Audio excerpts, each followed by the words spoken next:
আমি যখন আমি যখন ওসি স্যারের রুমে ঢুকছি, ও বসা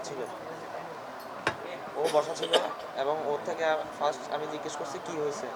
ও আমাকে বলতেছে, ভাই আমি এয়ারপোর্ট থেকে আসতেছি, আমাকে লালখান বাজার সিঙ্গেল দিছে, আমি নামছি। নামার পর উনি বলতেছে এই আপনার আমি আপনাকে সার্চ করব।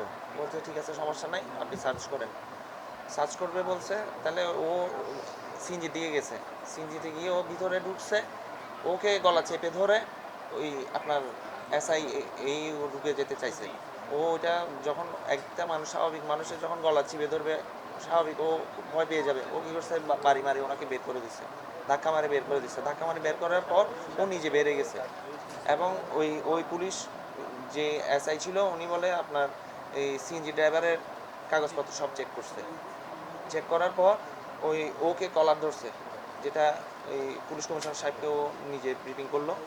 ওই ওকে কলার ধরছে, কলার ধরে ওকে পুলিশের গাড়ির ওখানে নিয়ে গেছে। নিয়ে গিয়ে ও যখন পুলিশের গাড়িতে উঠতেছে না, ওকে বেদর মারছে, এসআইও মারছে, আপনার কনস্টেবল যে ছিল ও ছিল।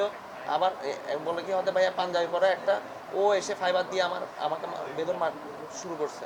পাঞ্জাবি পরাটা আসলে কে ছিল, কি পরিচয় দিয়ে আপনার ভাইকে মারধর ও করেছে? ফার্স্টে ওনাদের সাথে ছিল, ও যখন চিৎকার টিৎকার করছে, চারদিক থেকে মানুষ জড়ো হয়ে গেছে, তখন ওর থেকে পরিচয় জিজ্ঞেস করছে। ও বলছে যে আমি ডিবির ডিবির মানুষ।